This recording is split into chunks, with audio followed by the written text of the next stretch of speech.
Bonjour à tous. Bon, ce matin, je vais faire une petite vidéo très rapide pour parler des savons dits neutres qu'on vend sur le marché. Donc, aujourd'hui, j'ai eu l'idée d'acheter un petit savon et puis bon, de vous parler de ça. Il y a quelque chose dont je dois vous parler sur ces savons-là. Voilà. Donc, euh, j'ai constaté que le pH de ces savons n'est pas vraiment recommandé.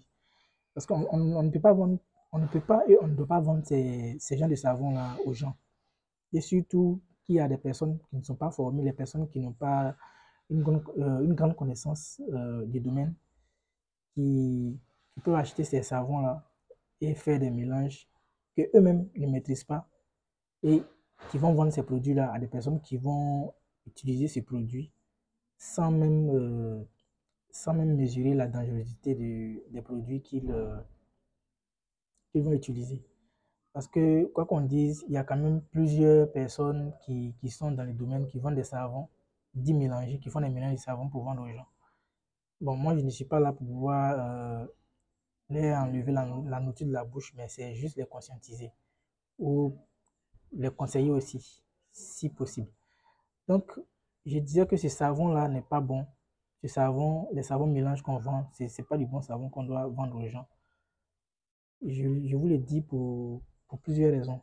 Non seulement le pH n'est pas bon, aussi on ne connaît pas la nature de ces savons, on ne sait pas avec quelle huile ça a été fait. Parce que tout bon savonnier doit savoir qu'on ne fait pas les savons avec toutes les huiles. Par exemple, si c'est un savon de visage ou un savon qui est destiné à utiliser sur le visage que vous devez utiliser, vous n'allez pas faire un savon à base d'huile de coco. En tout cas, vous n'allez pas utiliser les huiles comedogènes pour faire ce savon-là. Voilà. Mais vous allez acheter les savons, vous n'allez pas savoir de quoi est-ce qu'il est fait ou tout ça. Bon, bref, donc je vais vous parler du pH. Donc, sachez que un bon savon doit avoir un pH, un pH proche de 10, excusez-moi, proche de 10. Donc, ça doit être ici. Est-ce que vous voyez? Ça doit être ici, vert foncé. Donc, si vous avez un pH de 8, c'est pas mal. Il y a les savons à la potasse qui ont un pH proche de 7. Donc là, nous allons contrôler le pH de ce savon et on va voir. Donc, ce qui n'est pas bon, c'est de ne pas avoir un pH de 12, de 13, même 11 et 14.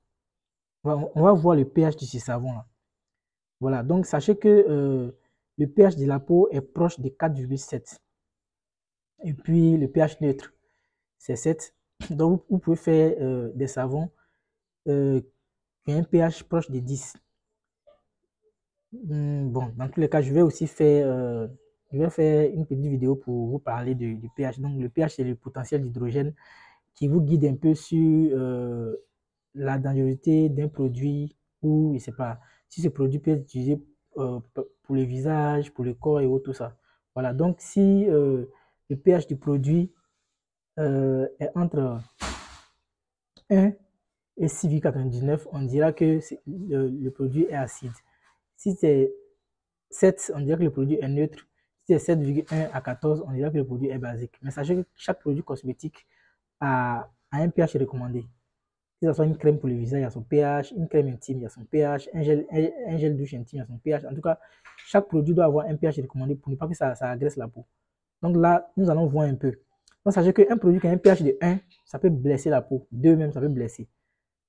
3,5, il y a certains produits qui peuvent avoir un pH de 3,5. 14, la soude caustique même a un pH de 14. Un savon qui a un pH de 14, ça peut blesser. 13, ça peut blesser. 11, ça peut blesser. 12, ça peut blesser. Donc, nous allons contrôler le pH de ce savon-là. Je ne dis pas notre savon. Nous allons contrôler le pH de ce savon et vous allez voir si ça a un bon pH ou pas. À la base, si c'est un savon neutre, moi j'aurais même préféré que ce savon-là ait un pH de 8, voire 9. Un peu doux, quoi. Et pourquoi pas 7. Là, lors des mélanges, vous allez ajuster le pH vous-même. Mais regardez vous-même. Un instant. Regardez. Vous voyez. Je vais essayer de plonger ça dessus. Vous allez voir le pH que ça va nous donner. Regardez. Regardez. Est-ce que vous voyez? Vous voyez? Vous voyez? Comment on peut vendre un savon comme ça aux gens? On va contrôler le pH. Vous voyez, c'est... Bon, moi, je vois ça bien ici. 12, pas trop. C'est 13 même. 13, voire même 14. Bon, 13. Comme c'est pas électronique, mais moi, je pense que c'est 13. Vous voyez, c'est 13. Comment un savon peut avoir...